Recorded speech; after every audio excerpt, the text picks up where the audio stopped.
এক নম্বৰ কোকৰাঝাৰ লোকসভা সমষ্টিৰ প্ৰাৰ্থী আমাৰ এনডিএৰ প্ৰাৰ্থী শ্ৰীযুত জয়ন্ত বসুমতাৰী তাক বিপুল ভোটত জিকাই লৈ যোৱাৰ কাৰণে যিটো আমাৰ এনডিএ দলৰ যিটো সিদ্ধান্ত এই সিদ্ধান্ত মৰ্মে কাম কাজ সুচাৰুৰূপে চলাবৰ কাৰণে প্ৰত্যেক LAC লেভেলত যেনেকৈ ইলেকশ্যন ষ্টিয়াৰিং কমিটি বনোৱা হৈছিলে ঠিক তেনেকৈ আমাৰ 1 নম্বৰ গোসাইগাঁও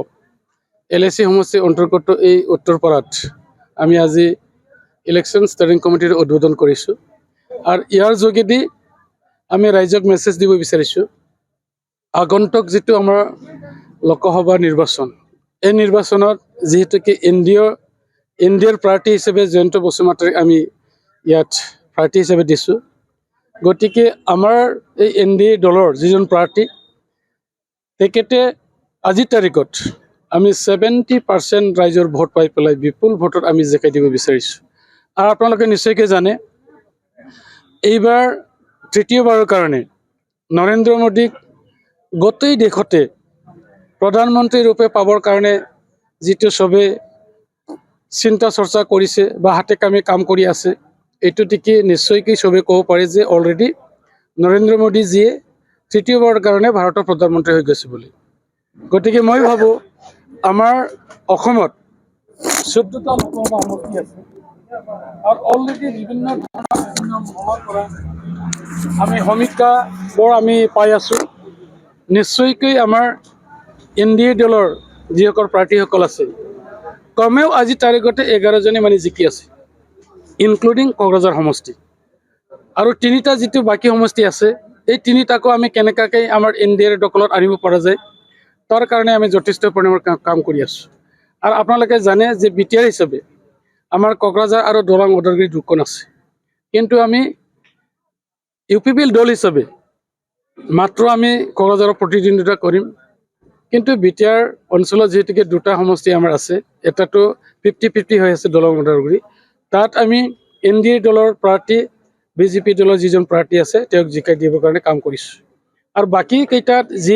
দল নাথাকক কিয় এনডিএ হিচাপে ইয়াত AGPৰো থাকিব পাৰে কিন্তু আমাৰ কাম কাজটো বিজেপি AGP আৰু UPPL দলে কাম কৰিব গতিকে এই ক্ষেত্ৰত চিন্তা চৰ্চা কৰি বা আমি ভালদৰে এটা সমীক্ষা চলাই ক'ব পাৰোঁ যে আমাৰ কোকৰাঝাৰ লোকসভা সমষ্টিত আমাৰ দল প্ৰাৰ্থীৰ লগত প্ৰতিদ্বন্দ্বিতা কৰিব পৰা কোনো এজন কেণ্ডিডেট বা দল আজিৰ তাৰিখত নাই কাৰণ চেণ্ট্ৰেল ষ্টেট আৰু আমাৰ বিটিআৰত যেনেকুৱা ধৰণৰ মহিলাসকলৰ কাৰণে যি কাম কৰিছে মহিলাসকলক কেনেকৈ সবলীকৰণ কৰিব পৰা যায় তাৰ কাৰণে কাম কাজত দেখি আজিৰ তাৰিখত বহুত মহিলাই আমাৰ এনডিএ দলত যোগদান কৰিছে আৰু কাম কৰিব আগুৱাই আহিছে আৰু ইয়াৰ লগতে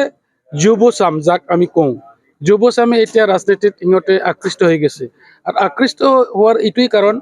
যিহেতুকে চেণ্ট্ৰেল ষ্টেট আৰু বিটিআৰত ভাল ইয়াত চৰকাৰ চলি আছে আৰু যুৱচামৰ কাৰণে ভাল এটা কথা চিন্তা চৰ্চা কৰিছে বহুত আঁচনি লোৱা হৈছে ইয়াৰ লগতে আমাৰ কৃষকসকলৰ কাৰণে বা বিভিন্ন মধ্যৱৰ্তী শ্ৰেণীৰ কাৰণে বা চবৰ কাৰণে যিটো চিন্তা চৰ্চা কৰি চৰকাৰে আজি কাম কৰিব হাতত লৈছে চবেই ইয়াত আকৃষ্ট হৈছে আৰু কাম কৰিব ওলাই আহিছে বিটিআৰৰ প্ৰমোদৰ নেতৃত্বত অসমত আমাৰ সন্মানীয় মুখ্যমন্ত্ৰী ডক্টৰ হিমন্ত বিশ্ব শৰ্মা দেৱৰ নেতৃত্বত চবে কাম কাজ কৰি কাৰণে মানে ওলাই আহিছে বিশ্বাস আৰু আস্থাহত লৈছে আৰু আপোনালোকে চাওক বিটিআৰ অঞ্চলত আজি শান্তি যিটো প্ৰগতিৰ শ্লোগান দি আমি আহিছিলোঁ এইটো বাস্তৱত ৰূপায়ণ কৰিবৰ কাৰণে বিটিআৰ প্ৰধান প্ৰমোদ বড়ো ডাঙৰে যথেষ্ট কাম কৰি আছে গতিকে মই ভাবোঁ আজি যিহেতুকে আমি ইলেকশ্যন ষ্টিয়াৰিং কমিটি উদ্বোধন কৰিছোঁ আমি অহাকালিৰ পৰাই এটা কাৰ্যসূচী যুগুতাই উলিয়াম যে গাঁৱে গাঁৱে গৈ ঘৰে ঘৰে গৈ আমি ভাল এটা মেছেজটো বিলাম যাতে বাকীসকল 30% লোক যিসকলে মানে এতিয়াও ভালকৈ গম পোৱা নাই ইহঁতে যাতে ভালকৈ গম পায় 70% অলৰেডি আহি গৈছে কিন্তু 30%ক আমি বুজাব লাগিব এই চৰকাৰ এই দলে কি কাম কৰিবলৈ গৈ আছে